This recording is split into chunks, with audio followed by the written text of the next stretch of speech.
રાજકોટ જિલ્લાના ઉપલેટાના ગણોદ અને તણસવા નજીક આવેલ 8 થી 10 કારખાનાઓ પ્લાસ્ટિક ઉદ્યોગના આવેલા છે, જેમાંથી 2 અલગ અલગ પ્લાસ્ટિકના કારખાનાઓમાં કુલ 4 બાળકોના મોત થયા હોય તેવું પ્લાસ્ટિક કારખાનાઓના માલિકોએ જણાવ્યું હતું।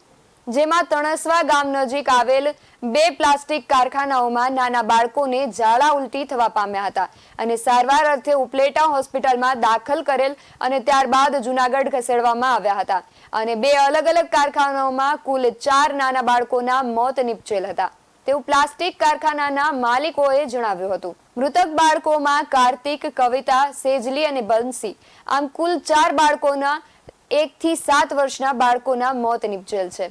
આ ઘટના બાદ રાજકોટ જિલ્લા આરોગ્ય અધિકારી, ડેપ્યુટી કલેક્ટર, ટીડીઓ, તાલુકા હેલ્થ ઓફિસર, મામલતદાર સહિત રાજકોટ સહિતના ઉચ્ચ અધિકારીઓ દોડી આવ્યા હતા અને આરોગ્ય વિભાગ ટીમ દ્વારા તપાસનો દોર શરૂ કરેલ હતો। આ 4 મૃતકો હાલ પરપ્રાંતીય મજૂર મધ્યપ્રદેશના બાળકો હોવાનું પ્રાથમિક તપાસમાં ખુલ્યું છે। હાલ આ તમામ બાળકોના મોતનું કારણ અકબંધ છે।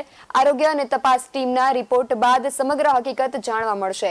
હાલ સમગ્ર વિસ્તારમાં ભયનો માહોલ છવાયો છે। ઘટના એવું છે, આમાં એને ઝાડા ઉલટી થઈ ગયા હતા, એ માટે સારવાર માટે ઉપલેટા લઈ ગયા હતા, પણ સારવારમાં ના પહોંચી શકતા એનું મૃત્યુ થયું। કેટલા જણા મૃત્યુ પામ્યા છે? મારે કુલ કારખાનામાં 2 મૃત્યુ પામ્યા છે। શું તો બાળકી કે દીકરી? 2 દીકરીઓ છે। શું નામ છે? એકનું નામ તેજલી હતા અને બીજું એક બંસિકા કરીને હતી। આ ક્યાં સ્થળ ઉપર ઘટના બની છે?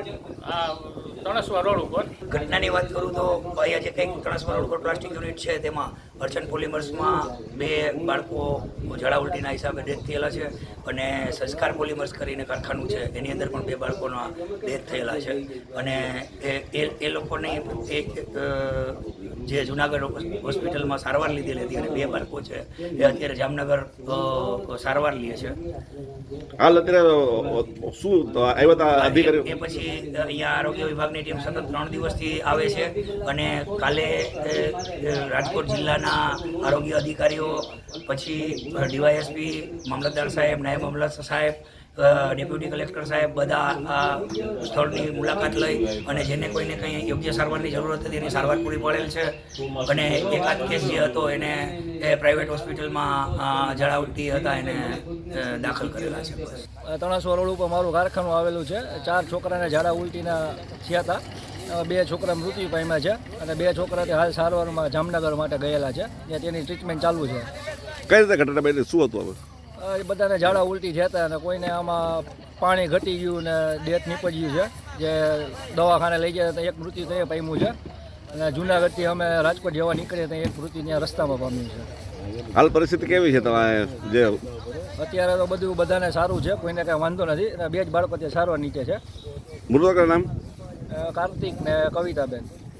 ઉંમર કેટલી છે? બે એકની 2 વર્ષ છે અને એકની 3 વર્ષ છે। BSNTV ન્યૂઝ સાથે વિપુલ ધામેચા, ઉપલેટા।